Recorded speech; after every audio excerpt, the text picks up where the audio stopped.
Hello, welcome to the American Business Podcast. I'm Kevin Deveji, your host. Thank you very much for being with us. Thank you for sharing your time with us on this beautiful Friday. Well, I'm excited because we just got our first 6,000 subscribers on YouTube. So this is a great day. We celebrate it and we truly appreciate your support. I know we're going to have many more 6,000 subscribers with your help and support. I'm very confident and we are 100% motivated with your help and support because your support shows us that we are on the right track, and that basically helps us bring more educational business content for you.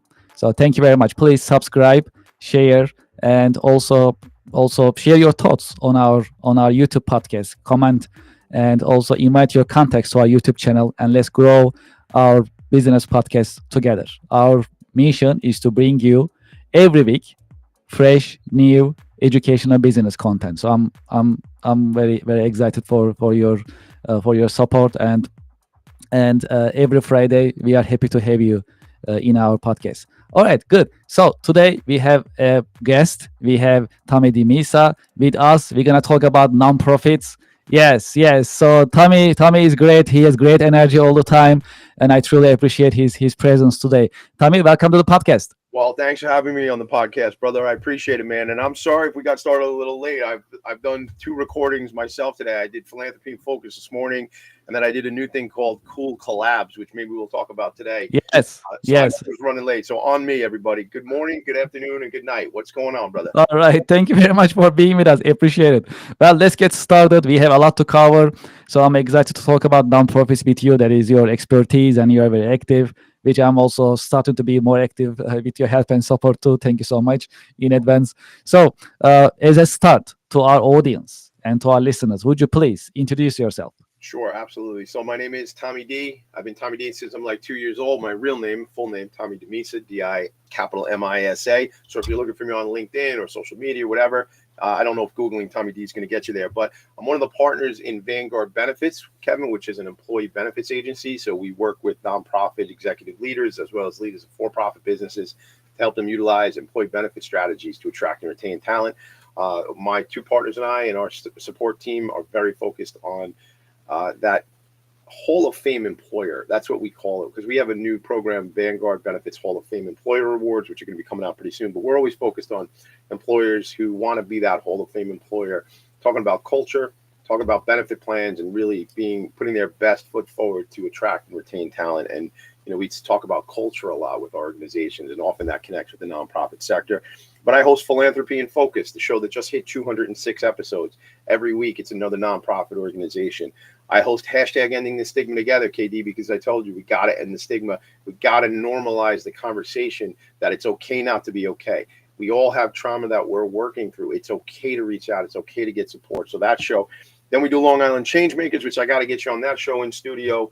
And there's the Professionals and Animal Lover show. A lot of content out there, but you just said 6,000 subscribers on YouTube, man. If anybody's teaching anybody anything, it's you teaching me, man. I got some stuff to learn, brother. Thanks for having me here. My I'm pleasure. always fired up to just have conversation and talk about what's going on in the world. So thank you. Yeah, well, I thank you. Thank you very much. Well, great. Well, so I know you are very active in business world as well as in nonprofit world. I'm actually very curious. I'm sure also our audience they're also curious as well.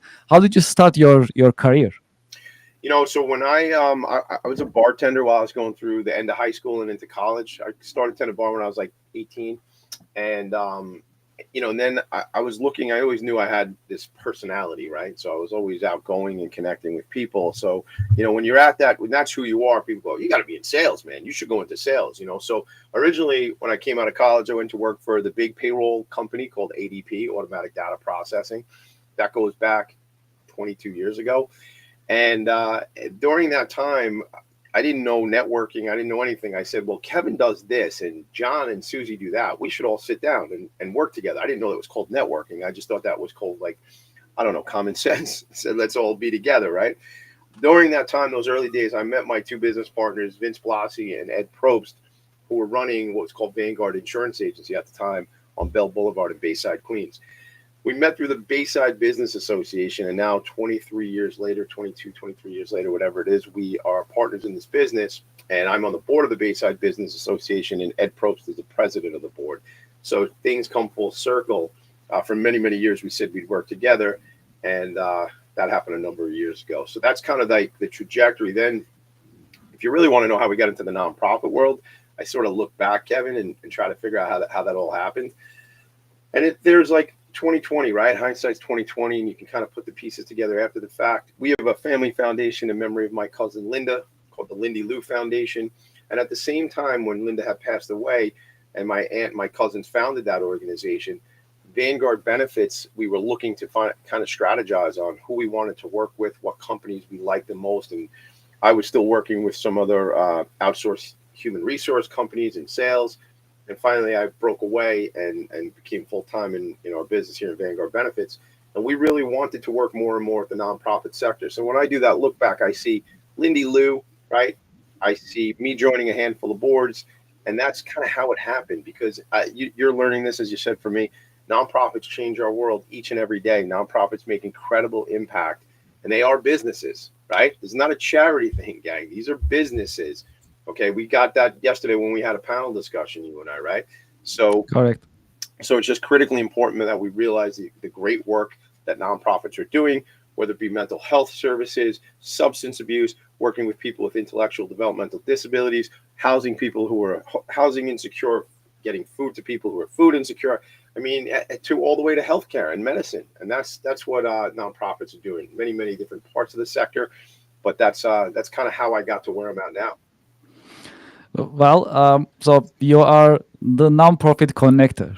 Yes. And you are very familiar with nonprofit industry in general.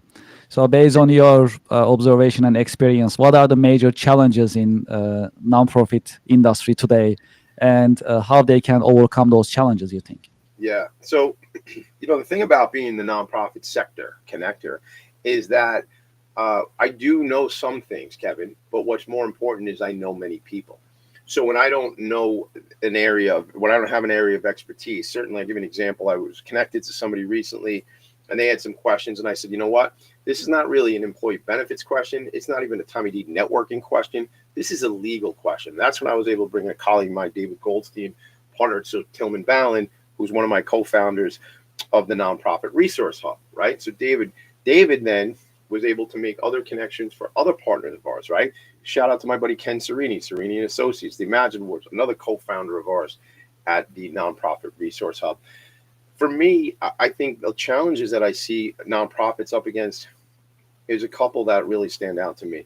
Certainly, many nonprofits tell me we need more support, we need more funding. But I was just on a meeting, Kevin, and I think when nonprofits approach the for-profit market from a partnership perspective and think in terms of how do we connect with the business professionals, the for-profit, air quotes, for-profit perspective or for-profit partners, and see it as a bilateral situation where I can help you out as a business owner because I have relationships, and it's not just, hey, sponsor our event, but it's a true partnership. And I have this fresh top of mind because in the meeting I'm just coming from the recording I just did a few moments before. So it's definitely access to partnerships and relationships. It's access to talent too. I mean, all companies in all different industries, ebb and flow as to getting the right talent in their spaces. But I find it even more so with nonprofit because there's a limitation around. Oftentimes there's a limitation around compensation for employees of nonprofit organizations, and that's a lot of times we at Vanguard Benefits are in those conversations as well. So there's always the need for talent, and then there's the need for boards of directors. Some folks I think become directors on boards of directors. Not really open-minded enough with the why of why they're doing it, why they are connected to that organization. So when I speak to a lot of my friends, and having done 206 episodes of Philanthropy in Focus, spoken to a lot of CEOs, a lot of executive directors, a lot of what I hear is having an engaged board. What does that mean? A board who really is an ambassador for the organization, that is out there in community, that is talking about the organization.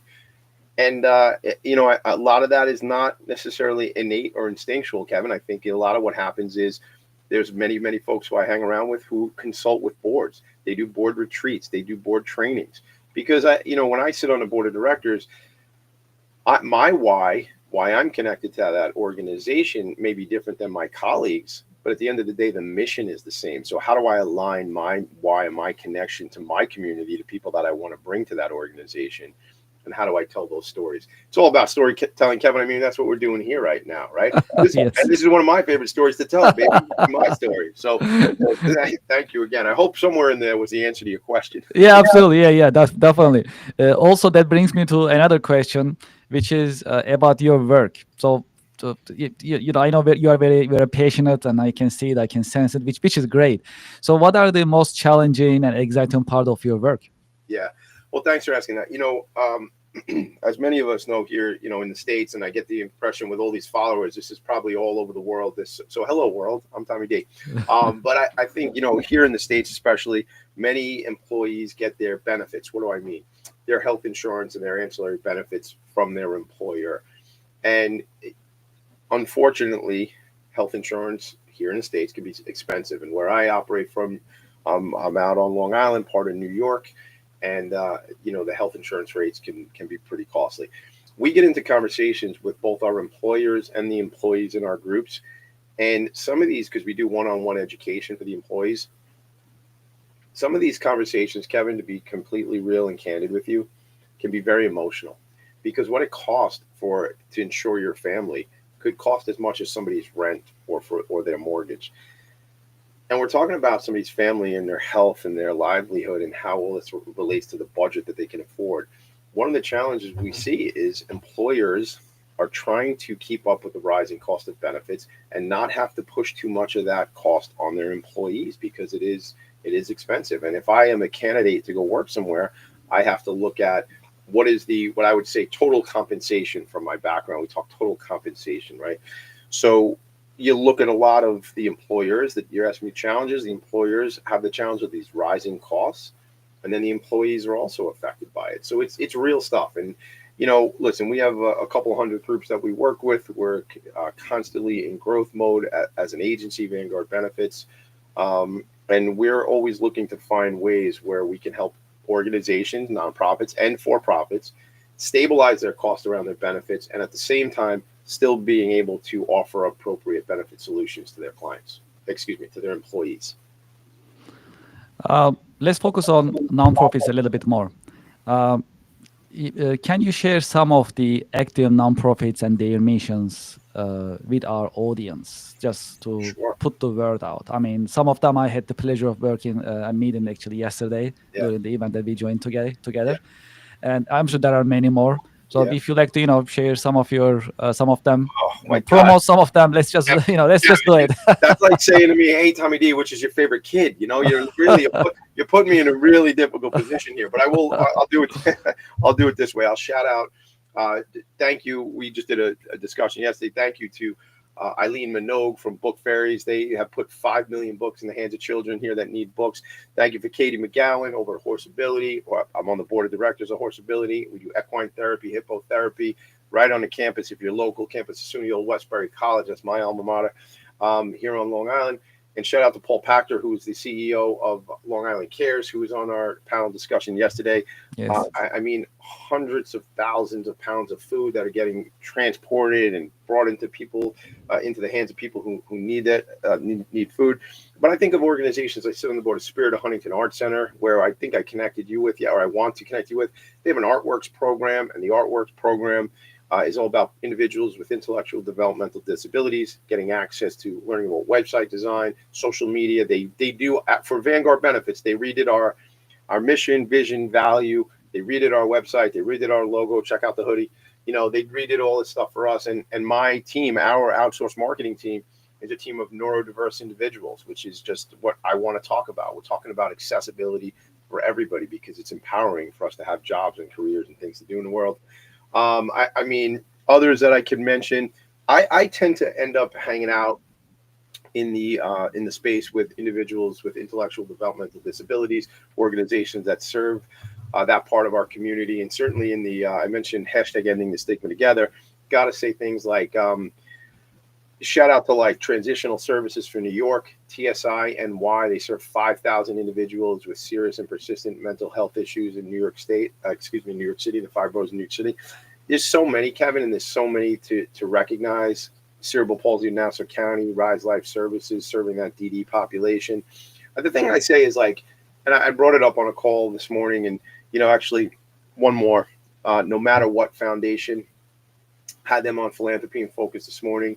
They help people get access to uh, rehab, sober living, and give people the connections and relationships and support they need when somebody's going through substance abuse issues.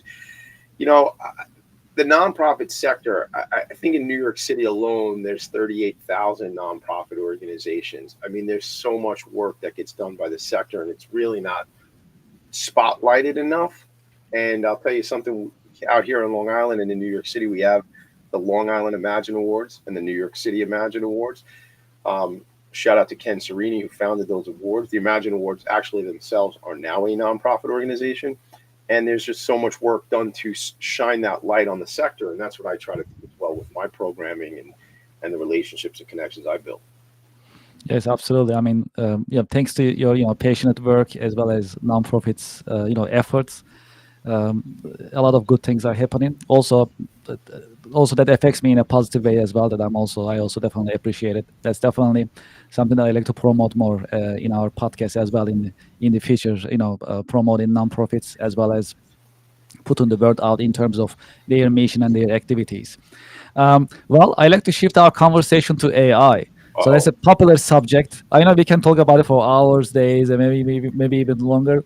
But well, let's look at it together. And I like to take your learn about your insights. So how AI will change the nonprofit industry in general, and in terms of nonprofits, what type of challenges do they have to adopt AI technology, you will say? Yeah. I'll do the best I can with this question, because this is not exactly my zone of brilliance. But I will tell you this. I saw a video on Instagram or somewhere the other day, and it was Mark Cuban saying, like, if you're of a certain age right now, you should be spending 50, 60 hours a week just diving into this, just like, if you have all the time in the world at a certain age, just learn this stuff. This is it. It's happened. The cat's out of the bag. I know some folks, and I've been one of these folks who has felt this is a scary situation, man. Is this going to be Terminator 2? Is this going to be like, what do we have? What's the future of this? Are the machines going to take over? All that kind of stuff. And I watched some stuff, over the last maybe year and a half that Elon has talked about, and in many interviews where he's shows very concerned and has major concerns about the implications of what this is all about. Look, I'm on ChatGPT the other day, brother, and I'm typing in some stuff, and I'm like, this is unreal.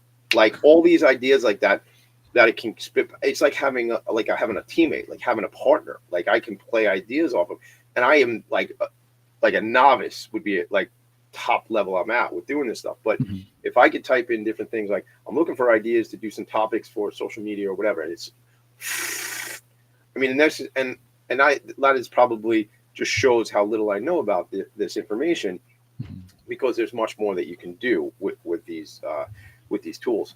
I think you're asking me, about the challenges for nonprofits. I think it's probably like a challenge of anything else that comes out that's new.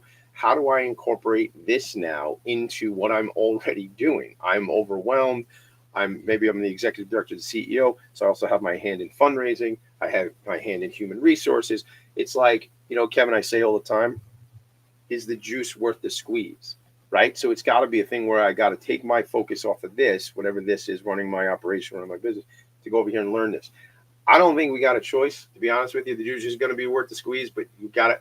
I'm 47 years old, man. I remember being 37 and 27 and be like, yeah, man, I write my notes in a book, and I'm not, and I still do. But like, I had a manager one time who was like, Tommy D, you got to like embrace the technology and sort of lean into what it can do for you.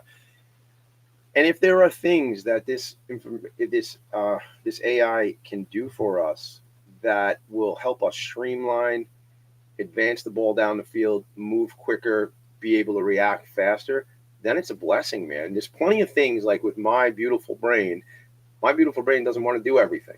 There's certain things I don't want to do. And if I can outsource that to the AI that handles some of that stuff, whether it be administrative tasks or just sparking some ideas or helping me tweak something I'm writing, Kevin, I'm all about it. So I think the challenge you ask, what is the challenge? I think the challenge is I don't know what I don't know in these scenarios for the leaders of these organizations. How do I even start?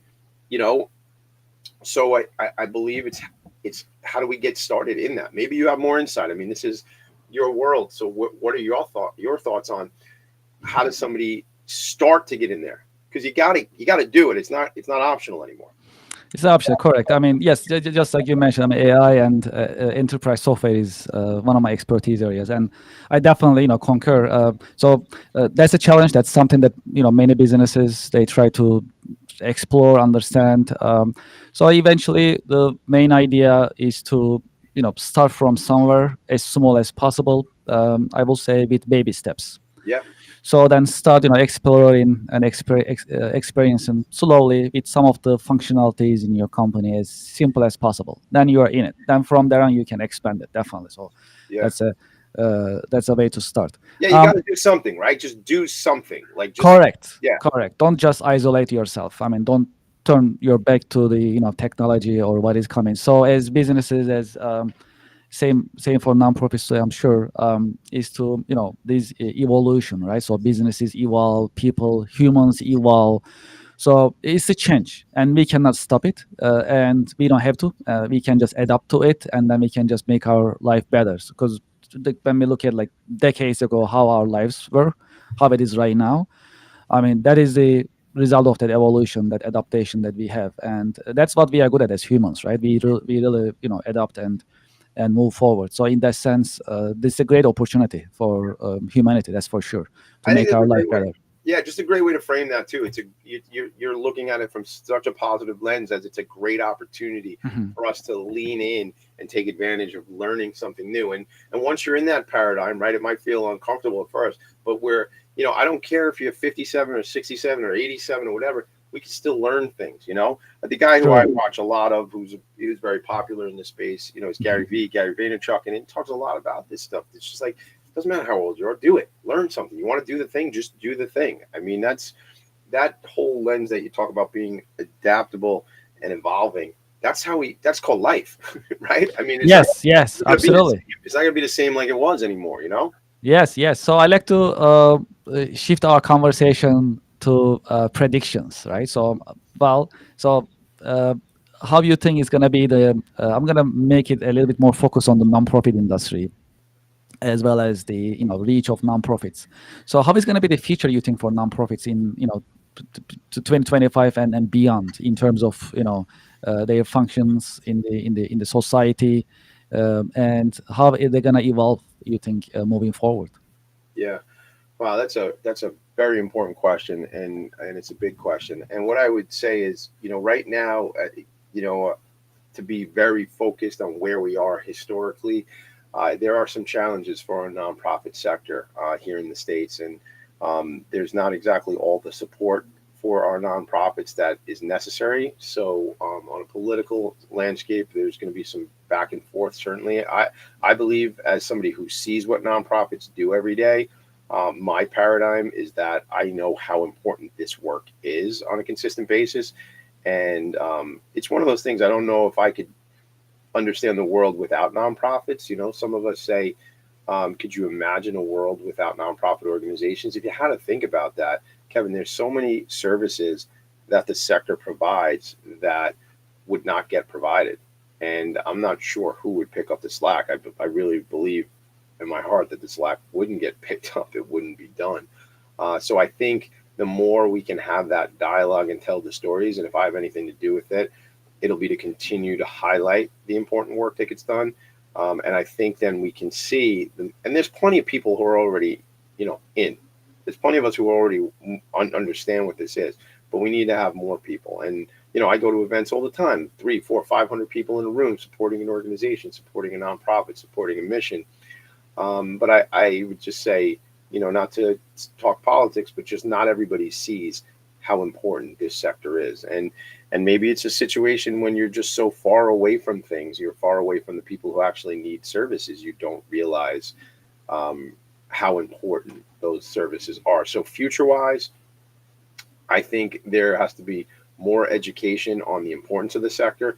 Things like, at least locally here in New York, the New York City Imagine Awards, the Long Island Imagine Awards. I mean, selfishly, my show, Philanthropy and Focus, I plan on doing 5,000 episodes of that show. Why? Because I want to, and because there's more stories to tell. So I'm just going to keep doing that. So if I have anything to do with, and the people I hang out with, I think the future is going to be bright for the nonprofit sector. But it takes work, takes conversation. I mean, like you said earlier in the segment here, you said, I'm teaching you about the nonprofit sector. Great, I'm happy to do it, and I hope there's more KDs. I'm going to teach them too. And it's just like, and then the thing about it is, it's the ripple effect, right? So the more you're bought into how important this part of the world is, you're going to be able to be an educator for people. I mean, with all the people paying attention to your show, just that I'm grateful to have this opportunity to come on here to talk about this stuff. So I see it as challenging, the future challenging, but certainly with sunny days out there for the sector. One of our missions in our podcast is sharing education content every week, every Friday. And we focus on today's professionals as well as next generation professionals, leaders, as well as the workforce. So in this view, what do you think about internship programs as well as apprenticeship programs for next generation to prepare themselves for their career path? Yeah, man, I think every generation should be preparing themselves. I think everybody should be going back and learning. As it relates to younger people, my opinion, which might not be the most popular opinion, because in this country, a 4-year college degree is like many people, for all different reasons, but many people think that is absolutely critically important and that everybody needs that. I don't believe that's true. I'm raising 4 children. My wife and I have 4 kids, and I don't know that all 4 of them will get 4-year degrees. If they want that, and that's the career path, and they're going down a career path, we will work to get them that. But you talk about internships and apprenticeships. I mean, I could read into that a couple different ways. Internships into, let me get some work that I can be somewhere and learn something and learn a skill set. But then apprenticeship, I take that and my mind goes right to the trades. The trades meaning carpentry, plumbing, bricklayers. There's so many things, builders, construction, whatever it might be. Now, some of that, I mean, I have a very good friend who you and I know who, is college educated and is in the construction space and is in a 3rd generation construction company. And there's plenty of people who make a wonderful living for their family and can provide for their family by going into one of the trade unions and doing work like that. Some of them then roll out of the union and make their own company. So I think people need to, and this is going to sound like so cliche, but like you'll say, find what you're passionate about. I'll say it like in my language, like find what you dig, man. Just find what you dig doing and figure out a way where you can make that where you're in your.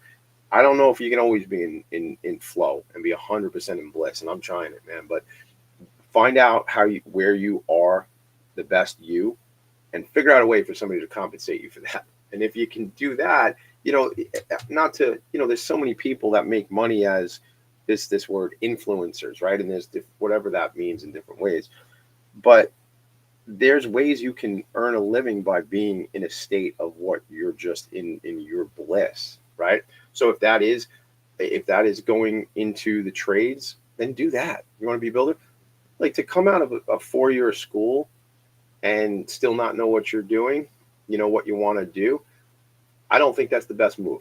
One guy's opinion, just one guy thinking that that's not the best way. So when you're young, and then when you're also not so young, try different stuff. Kevin, try different things out, right? Like, how many different, oh, that's cool, but what about that? Oh, I like that more. And then just like play around. I've said this in other times that other folks have interviewed me.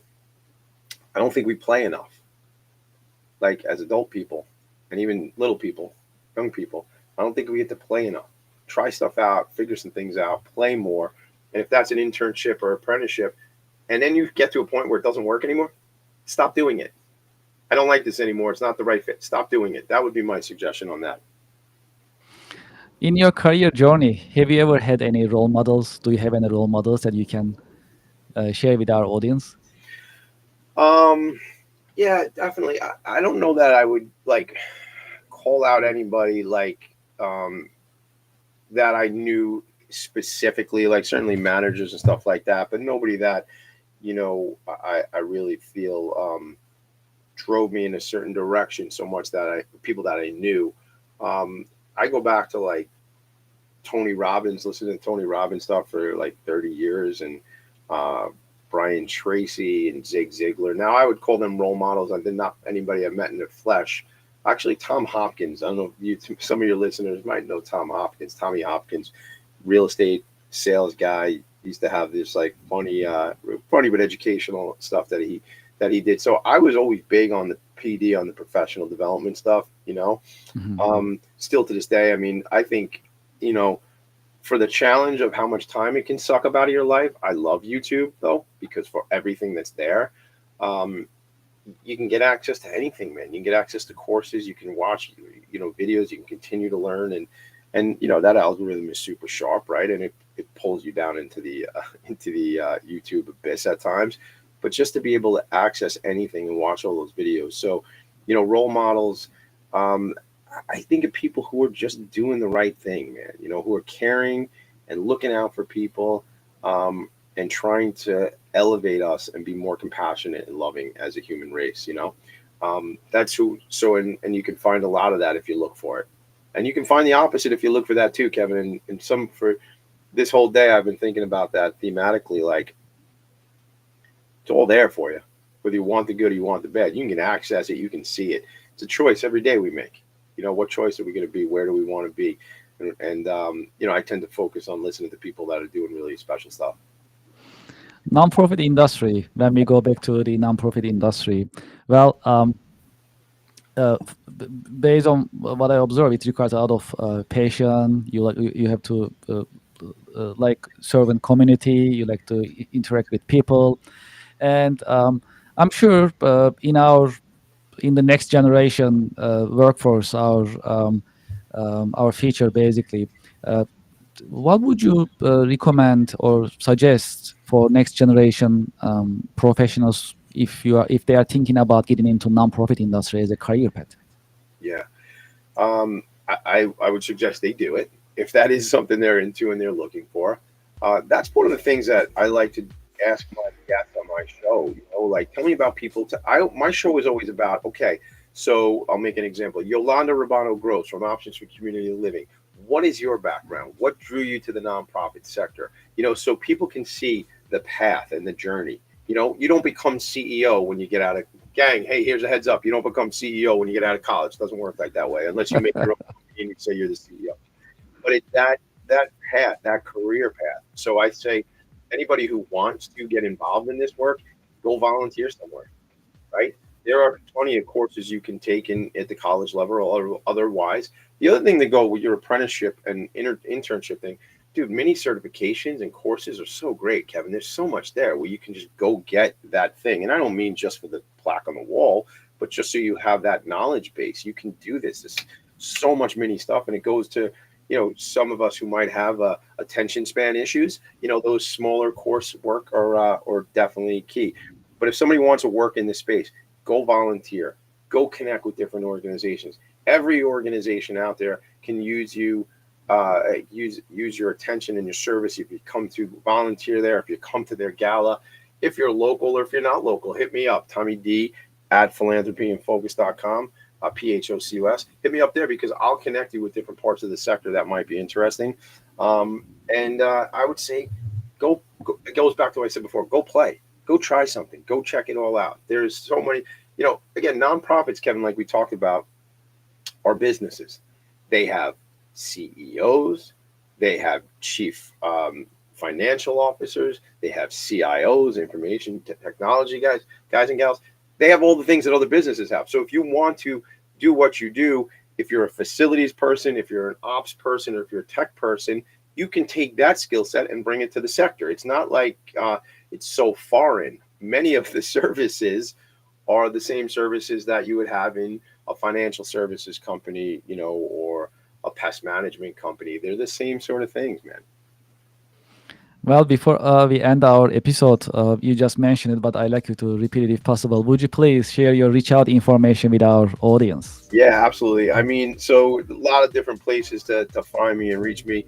Doing a lot of stuff on YouTube. So you can just type in Tommy Demisa, TommyDimisa. Check me out on there. Check out the other channel on YouTube's Ending the Stigma Together. Vanguard Benefits, VanguardBenefitsYou.com. And I love the Instagram stuff, and I love LinkedIn. So on Instagram, TommyD.NYC, and the Nonprofit Sector Connector on Instagram, and also Ending the Stigma Together on Instagram. Kevin, I'm all over the map. Google me, try to find me out. Yes. So whatever ways we can connect, I look forward to connecting with your community, Kevin, and the people that are out there. And if I can be a resource to people, I look forward to hooking up and chatting with you. Tommy, thank you so much for being with us on this beautiful Friday in your busy schedule. And also, I'd like to thank you for your service to nonprofit industry as well. Thank you. So truly appreciate it. Thank you for being with us. Absolutely. I'm grateful for your relationship we have and for the friendship. Thanks for having me. Yeah, that's my pleasure. It's my pleasure. And it's my treasure too. Thank you so much. Appreciate it. And to our audience and listeners, well, today you also learn about nonprofit industry from Tommy. And it was an educational conversation. There is a lot to learn about nonprofit industry, of course, but it was really exciting. To you also, again, thank you so much for your support. We just reached our first 6,000 subscribers on YouTube, and with your help and support, we're gonna have many more 6,000 subscribers and supporters. To us, that's a community, and we like to grow it. We like to put the word out. As you know, all of our episodes are educational. We focus on American business as well as international business practices. So please subscribe, like, and follow us on YouTube, and invite your contacts as well. Thank you very much for being with us, and looking forward to seeing you at our coming The American Business Podcast.